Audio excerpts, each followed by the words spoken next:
நேர்களுக்காக என்ன சமைக்க போறீங்க? இன்னைக்கு நம்ம வந்து பலாப்பழத்துல பாயாசம் பண்ண போறோம்.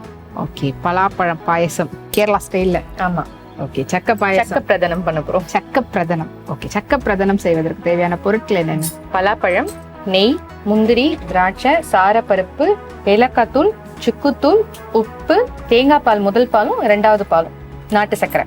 தேவையான பொருட்கள் எல்லாமே வந்து தயாரா இருக்குது. ஸோ இப்போ வந்து அடப்பிரதமம் அப்படின்ற மாதிரி இது வந்து சக்கையை வச்சு பண்ணக்கூடிய பாயசம். ஸோ கேரளா ஸ்டைல்ல நம்ம வந்து செய்ய போறோம். ஸோ அதுக்காக இப்போ ஃபர்ஸ்ட் என்ன பண்ண போறோம்? ஃபர்ஸ்ட் வந்து கீ போட்டு எல்லாத்தையுமே வந்து ட்ரை ரோஸ்ட் பண்ணி ஃபர்ஸ்ட் நம்ம எடுத்துக்கலாம். ஓகே, அதுல தான் பண்ணலாமா? ஃபர்ஸ்ட் இது ரோஸ்ட் லைன்ல பண்ணிடலாம். இதுல கீ போட்டு அப்படியே அந்த ஹீட்லயும் மெல்ட் பண்ணி. இப்போ நம்ம எவ்வளவு சக்கை, அதாவது பலாப்பழம் எடுத்திருக்கோம்? இந்த பலாப்பழம் பாத்தீங்கன்னா ஒரு 1/4 கிலோ சொல்லுவாங்களே அந்த அளவுக்கு, அதாவது ஒரு 10ல இருந்து ஒரு 12-13 பழம் அந்த மாதிரி. அதுக்கு எந்த அளவு சக்கரை? சக்கரை வந்து எப்பவுமே வந்து அவங்களோட டேஸ்ட்டுக்கு தான். நம்ம வந்து பலாப்பழமே ஸ்வீட் இருக்கும். ஆமா ஆமா, அதனால அந்த டேஸ்ட்டை பார்த்து இப்ப நிறைய சாப்பிட்றவங்க போட்டுக்கலாம், இல்ல நான் கம்மியா தான் சாப்பிடுவேன் அப்படின்றவங்க கம்மியா.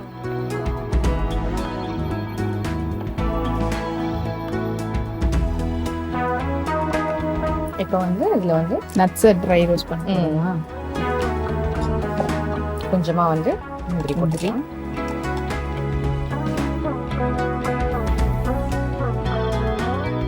ஃபர்ஸ்ட் முந்திரி போட்டோம். ஆமா, அடுத்து வந்து திராட்சை போட்டு இது ரெண்டுமே வந்து நல்லா வந்து ட்ரை ரோஸ்ட் ஆயிடும்.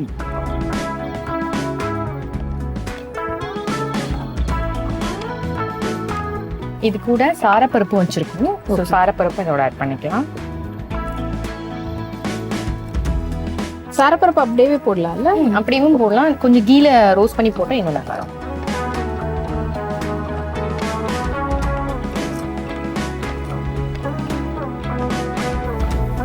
பலாப்பழத்தையும் இதுல போடணுமா? பலாப்பழம் வந்து நம்ம வந்து நெய்ல நல்லா வதக்கிட்டு மைய விழுதா அரைக்கணும். அரைச்சதுக்கு அப்புறம் தான் ஆட் பண்ண போறோம். இந்த நட்ஸோட இப்ப போடல? இப்ப போடல, நட்ஸை எடுத்துட்டு தான் போட போறோம். நல்லா கலர் மாறுது. இப்ப தேங்காய் பால் வந்து 2 எடுத்துக்கிறீங்க. அது ஆமா, ஃபர்ஸ்ட் தேங்காய் பால் வந்து கொஞ்சம் நல்லா திக்கா இருக்கும். ரெண்டாவது தேங்காய் பால் வந்து கொஞ்சம் தண்ணியா இருக்கும். பாயாசம் நம்ம அப்படி தேங்காய் பால் யூஸ் பண்ணி வைக்கிறதா இருந்தாலே தேங்காய் பாலோட முதல் பாலை வந்து ஃபர்ஸ்ட் போடக்கூடாது, ஏன்னா தெரிஞ்சிரும். அது நல்லா திக்கா இருக்கிறதுனால. ஸோ 3வது பால் 2வது பாலை போட்டு அதுக்கப்புறமா முதல் பாலை போட்டு உடனே வந்து பாயசம் நம்ம ஆஃப் பண்ற மாதிரி இருக்கும். நல்லா கலர் சேஞ்ச் ஆகுது, திராட்சை அப்படி பொரியுது. ஸ்லோ பண்ணிட்டுமா? ஸ்லோ.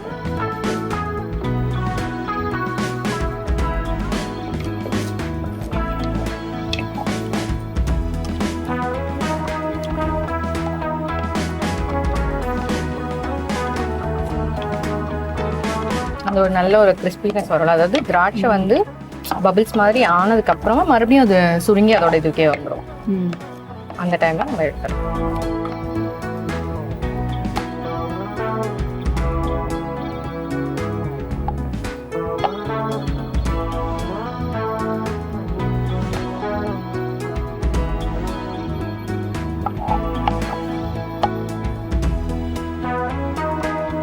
இந்த கீழ இருந்த கரண்டி வேணா யூஸ் பண்ணி பாருங்க, எடுக்கிறதுக்கு வரும்.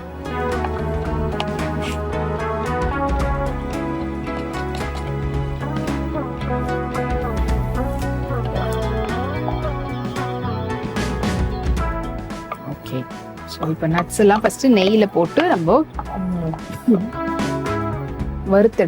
எடுத்தாச்சு. இதுல 1-2 இருந்தா ஒன்றும் பிரச்சனை இல்லை. அடுத்து வந்து தேங்காய் போட்டுக்கலாம். ஓகே,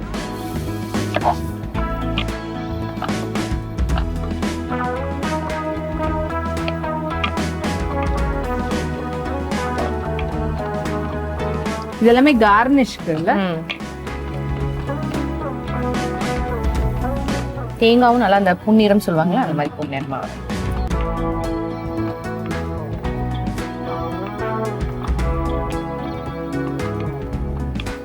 தேங்காய் துருவி போடுறதா இருந்தாலும் போடலாம், சின்ன சின்ன பல்லு மாதிரி போட்டுக்கிறதா இருந்தாலும் போடலாம்.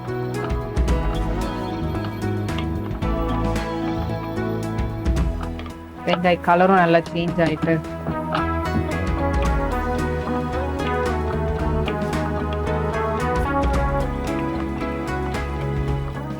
தேங்காய் தேங்காவையும் இந்த நட்ஸ் எடுத்துக்கிறதுல சேர்த்து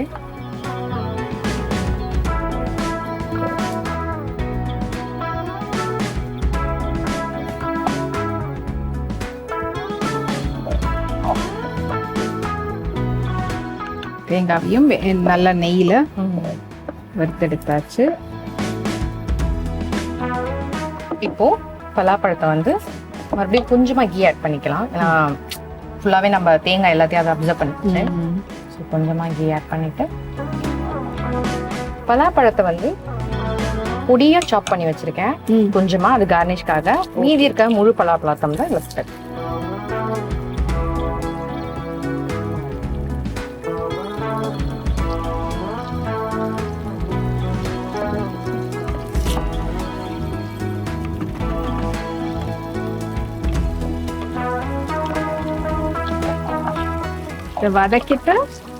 வதக்கிட்டு தண்ணி போட்டு நல்லா மைய விழுத அரைக்க போறோம். அதுக்கப்புறமா அதை வந்து குக் பண்ணுவோம் மறுபடியும். ஸோ சக்கை பாயாசம், சக்கைனா பலாப்பழம். ஸோ பலாப்பழத்தை நெய்யில நல்லா வதக்கிட்டு அதுக்கப்புறமா அதை அரைச்சி விழுது எடுத்து தான் பாயாசம் வைக்க போறோம். இது வதக்காம அப்படியே அரைச்சி விழுது எடுத்து பண்ணலாமா? இல்ல, நம்ம வதக்காமலும் பண்ணலாம். பட் ஆனா அதுக்கப்புறமா அந்த விழுத மறுபடியும் கீழ போட்டு நம்ம ரோஸ்ட் பண்ற மாதிரி இருக்கும். ஏன்னா அதுக்கான அந்த ரா ஸ்மெல் இருக்குல்ல, அது போகணும். சோ நம்ம அதுக்கு ஸ்ட்ரைட்டாவே கீழ ரோஸ்ட் பண்ணதுக்கு அப்புறமா வதக்கணும்னா நம்மளுக்கு கொஞ்சம் சீக்கிரமா முடிஞ்சிடும் ப்ராசஸ் எல்லாம்.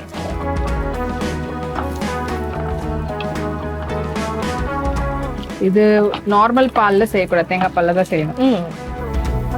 நார்மல் பால்ல செய்யற மாதிரி இருந்தா பாலை நல்லா காய்ச்சி ஆற வச்சுட்டு இதோட ஆட் பண்ணி அப்ப செய்யலாம். நார்மல் பாலாம் செய்யலாம்.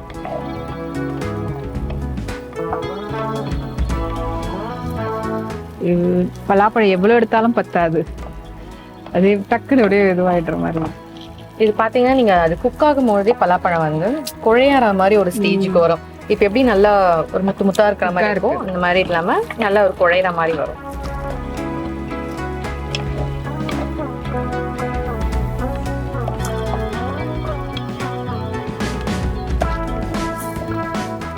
ஸோ அது வந்து நல்லா சாஃப்ட் ஆகுற அளவுக்கு நம்ம வந்து வதக்கணும். அது எப்படி தண்ணி விட்டே விழுது அரைக்கலாமா இல்ல அதுவும்? இல்ல, தண்ணி விட்டு விழுது அரைச்சிட்டு. பலாப்பழத்துல ரெண்டு இருக்குல்ல, ரெண்டு வகை இருக்கு. நார்பழம் ஒண்ணு இருக்கு, ஆமா, சின்ன பழம் ஒண்ணுன்னு சொல்லுவாங்க. ரெண்டு பழம் இருக்கு. நார்பழம் மோஸ்ட்லி வந்து ஸ்வீட் கொஞ்சம் கம்மியா இருக்க மாதிரி இருக்கும். மாவு பழம் ஒண்ணு இருக்கும், அதுவும் வந்து அதுலயும் கொஞ்சம் ஸ்வீட்னஸ் கம்மியா தான் இருக்கும். அது ஆக்சுவலி காய்வாட்டமா இருக்கும். ஆமா, லைட்டா அதுக்கு இல்ல, மாவு பழம் வந்து ஸ்வீட் கம்மியா இருக்கும், பழமா தான் இருக்கும். இல்ல அந்த அதுதான் மெயினா இதுக்கு யூஸ் பண்றதுக்கு நல்லா இருக்கும்ல, காய் பொரியல் மாதிரி பண்றதுக்கு. ஆனா வந்து பலாப்பழத்துல கொஞ்சம் சின்ன சொலை வச்ச மாதிரி வரும், அது ரொம்ப நல்லாவே டேஸ்டா இருக்கும், நல்ல ஸ்வீட். ஆமா, இந்த மாதிரி பாயாசத்துக்குலாம் வந்து அதை நல்லா யூஸ் பண்ணி. இப்ப இதை நல்லா ஆற விட்டு மைய விழுதான் நம்ம அரைச்சிக்கணும்.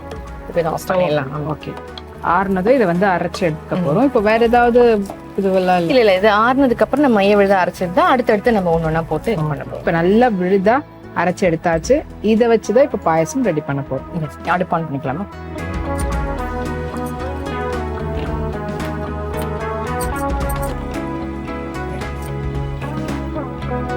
இப்போ இதுக்கு நம்ம நாட்டு சக்கரை போடுறதா இருந்தாலும் போடலாம், வெல்லம் போடுறதா இருந்தாலும் போடலாம், இல்ல கருப்பட்டி அந்த மாதிரி போடுறதா இருந்தாலும் போடலாம்.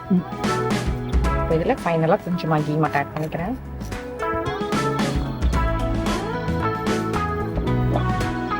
இப்போ நம்ம வச்சிருக்க நாட்டு சர்க்கரையும் இதில் ஆட் பண்ணிக்கலாம். வெல்லம் ஆட் பண்றதா இருந்தா நீங்க அந்த வெல்லத்தோட அந்த கரைச்சிட்டு அதுக்கப்புறமா அதுல மண் அந்த மாதிரி ஏதாச்சும் இருக்கான்னு பார்த்து வடிகட்டிட்டு இந்த ஸ்டேஜ்ல ஆட் பண்ணி அங்க வைங்க. அதுலயே தான் செய்ய போறீங்கல்ல? ஆமா, இதுலயே அப்படியே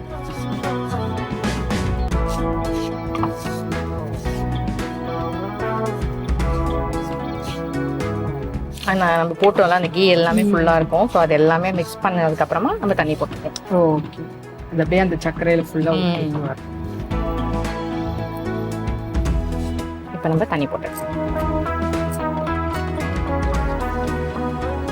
பாருங்க. போடுங்க போடுங்க.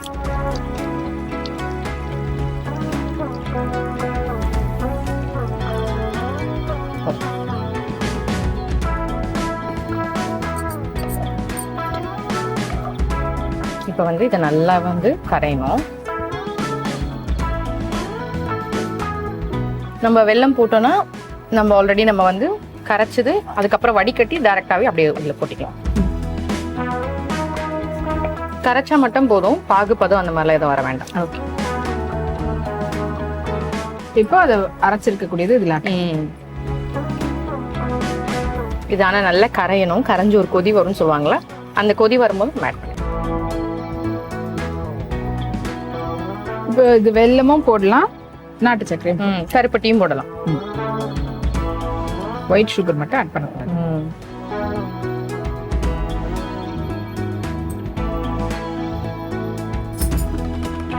இப்போ வந்து இது ஓரளவுக்கு நல்லா கரைய ஆரம்பிச்சிருச்சு.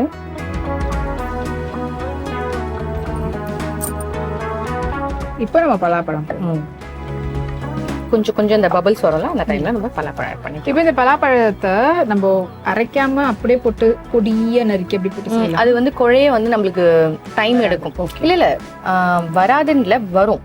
எப்படின்னா நல்லா பொடியா சாப் பண்ணிட்டு நெய்ல வதக்கிட்டு நம்ம வந்து தண்ணி போட்டு அப்படியே அதுலயே டைரக்டா குக் பண்ற மாதிரி இருக்கும். அந்த பழம் நல்லா வெந்து மசீர அளவுக்கு குக் பண்ற மாதிரி இருக்கும். ஓகே, நார்மலாவே பலாப்பழம் உரிச்சாலே நம்மளால வெயிட் பண்ண முடியாது.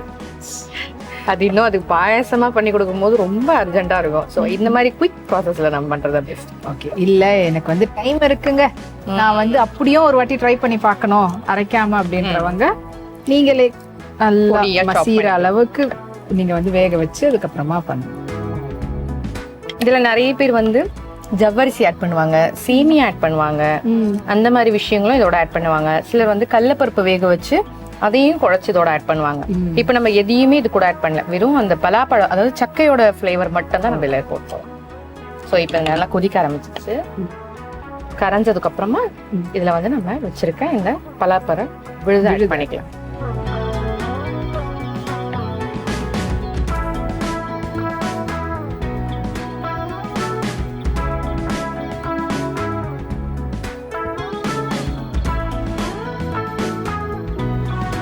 இதுல கொஞ்சமா நம்ம தண்ணி போட்டுக்கலாம். தண்ணி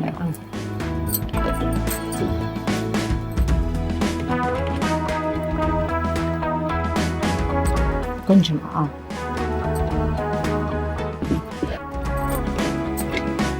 இது நம்ம நல்ல மைய விழுத அரைச்சதுனால கொஞ்சமா மிக்ஸ் பண்ணிக்கலாம். அதை மிக்ஸ் பண்ணிக்கலாம், கட்டி இல்லாம நல்லா மிக்ஸ் பண்ணிக்கலாம்.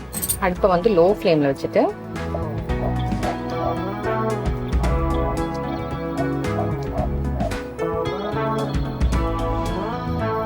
அந்த லம்ப்ஸ் இல்லாம நல்லா வந்து நம்ம இது குழைய விடும்.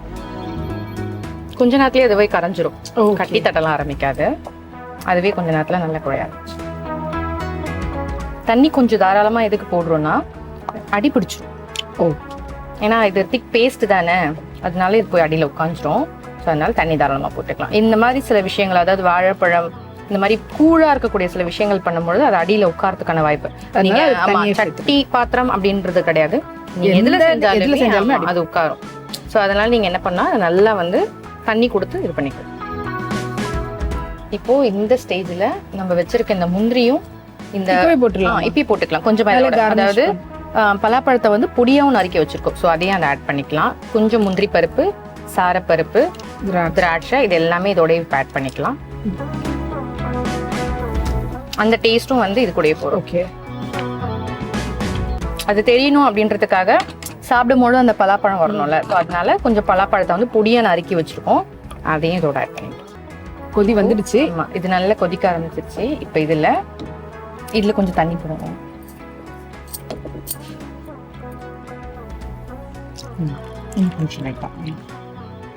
இதுல ரெண்டாவது வச்சிருக்க பாலை ஆட் பண்ணிக்கலாம்.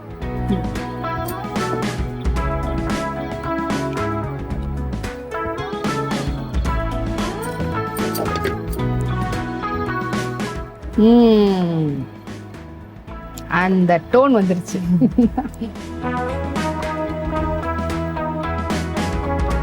இப்போ அடுப்பை வந்து கொஞ்சம் ஹை ஃப்ளேம்ல வச்சுப்பேன்.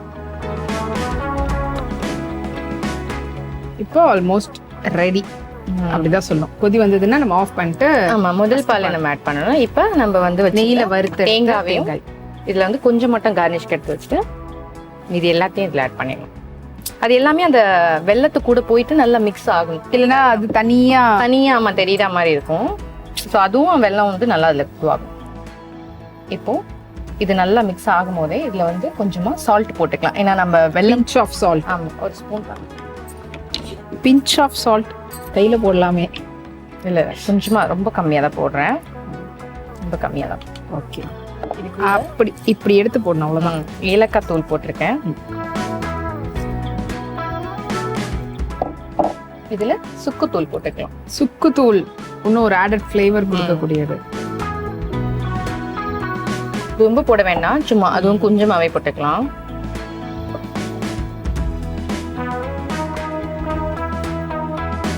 இப்போ இது லைட்டா ஒரு கொதி வரும்பொழுது முதல் தேங்காய் பாலை போட்டு நம்ம ஆஃப் பண்ணிக்கலாம். கொதி வந்ததுன்னா நம்மளுடைய பாயசம் ரெடி. மூடி வைக்கலாமா, திறந்துருக்கு? இல்ல திறந்து இருக்கட்டும். பாயசம் வந்து நம்ம க்ளோஸ் பண்ணி குக் பண்ண வேண்டாம், ஓப்பன்லயே இருக்கு. மொத்தத்திலேயே டைம் எவ்வளவு நேரம்னு பாத்தீங்கன்னா ஒரு 10 minutes தான். 10 to 15 minutes அதெல்லாம் ஏன்னா அரைக்கிற ப்ராசஸ்லாம் அதெல்லாம் சேர்த்து, அதெல்லாம் இல்லாம பாத்தீங்கன்னா வதக்கி அரைச்ச விழுத மறுபடியும் நாட்டு சர்க்கரையில நீங்க ஒண்ணு கேட்டா அரைக்கிறதுக்குள்ள நீங்க நாட்டு சர்க்கரை போட்டீங்கன்னா கூட அது மெல்ட் பண்ணி விடணும். ஆமா, எடுத்து அப்படியே போட்டு மிக்ஸ் பண்ண வேண்டியதுதான். பபிள்ஸா வர ஆரம்பிச்சிருச்சு.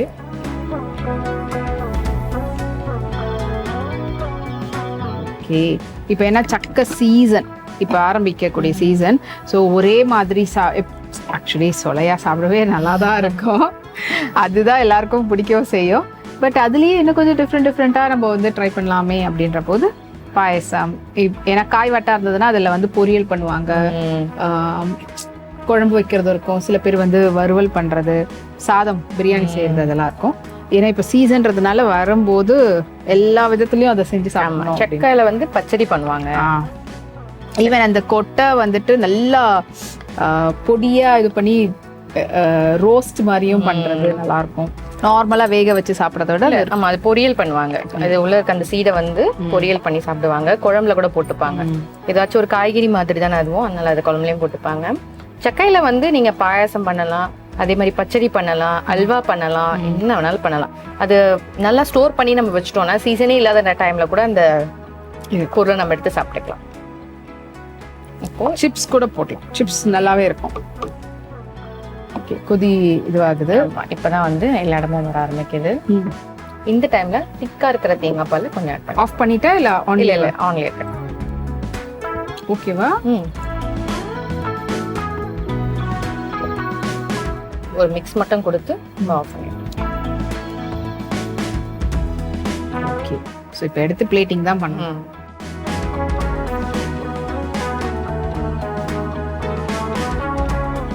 அதாவது பலாப்பழம் வந்து ஹீட்டு அப்படி சொல்லுவாங்க, சம்மர் டைம்ல இன்னும் அது ஹீட் ஆச்சு அப்படின்ட்டு. பட் ஆனால் உங்களுக்கு வந்து அந்தந்த சீசனில் வரக்கூடிய பழம் காய்கறிகள் எல்லாமே வந்து அந்தந்த சீசனில் நம்ம சாப்பிட்டு உடம்புக்கு வந்து தேவையான ஸ்ட்ரென்த்தும் சரி, பாடி இப்போ எடுத்துக்கிறது தான் அதுக்கப்புறம் அந்த வார்ம்னஸ் எல்லாத்தையும் வந்து நம்மளுக்கு கொடுக்கக்கூடியது. ஸோ இப்போ ஹீட்டுன்றதுக்காக இல்லை ரொம்ப ஸ்வீட் அதனால குழந்தைங்களுக்கு கொடுக்க வேண்டாமே. ஏன்னா இப்போ நிறைய பேர் வந்து ரொம்ப டயட் கான்ஷியஸில் ஸ்வீட் எல்லாம் ரொம்ப எடுத்துக்க கூடாது அப்படின்றதுக்கே அவாய்ட் பண்ணாங்க. ஸ்வீட்டு டோட்டலாக அதுக்கு நான் அவாய்ட் பண்ணவும் கூடாது. உடம்புக்கு ஸ்வீட்டும் தேவை. அது பலாப்பழம் இந்த மாதிரி நேச்சுரல், அதாவது ஃப்ரூட்ஸ்லேயே வந்து பார்த்தீங்கன்னா சுக்ரோஸ் இருக்கும், ஃப்ருட்டோஸும் இருக்கும். ஸோ இந்த ரெண்டு நேச்சுரல் ஸ்வீட்டும் வந்துட்டு உடம்புக்கு தேவைப்படுறது தான். இது ஓவராக ஆகும்போது தான் வேண்டாம் அப்படின்னு சொல்றது. சீசன்ல ஒரு நாளைக்கு ஒரு 3 சொலை இல்லை 4 சொலை சாப்பிட்றதுனால கொஞ்சம் இதுக்காக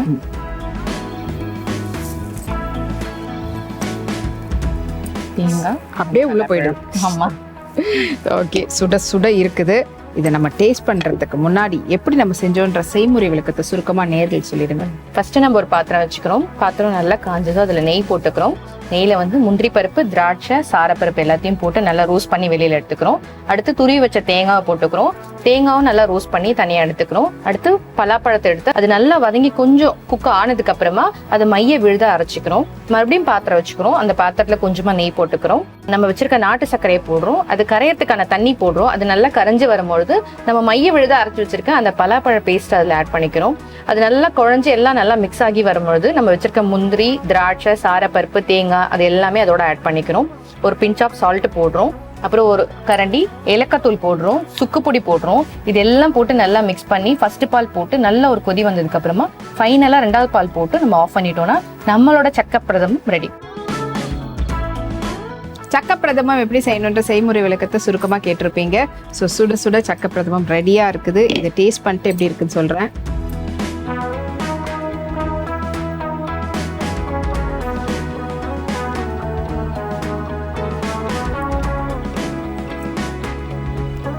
பாயசமும் ஃபுல்லாக அந்த பலாப்பழத்துடைய ஃப்ளேவர் எல்லாமே இருக்குது. அதை விட இந்த கட் பண்ணி வச்சுருக்கக்கூடிய அந்த க்ரன்ச்சியாக இருக்கும் போதும் சூப்பராக இருக்குது. ஸோ நீங்களும் ட்ரை பண்ணி பாருங்கள், கண்டிப்பாக உங்களுக்கு பிடிக்கும். ட்ரை பண்ணி பார்த்துட்டு உங்களுடைய ஃபீட்பேக் சொல்லுங்கள். அதற்காக நீங்கள் தொடர்பு கொள்ள வேண்டிய 8939990500 என்ற எண்ணுக்கு தொடர்பு கொள்ளுங்கள். Thank you so much. ரொம்ப ஸ்வீட்டாக வந்து எங்களுக்கு ஸ்வீட் செஞ்சு கொடுத்துருக்கீங்க. ஸோ இதே போல் இன்னொரு சூப்பர் டிஷோட மீண்டும் அனைவரையும் நம்மளுடைய அடுத்த இந்தியாவின் நம்பர் 1 டீலர் வசந்த் கோ வழங்கும் கிராமத்து சமையல் நிகழ்ச்சியில் சந்திக்கும் வரை உங்களிடமிருந்து விடைபெறுவது நான் சௌமியா மற்றும் திவ்யா.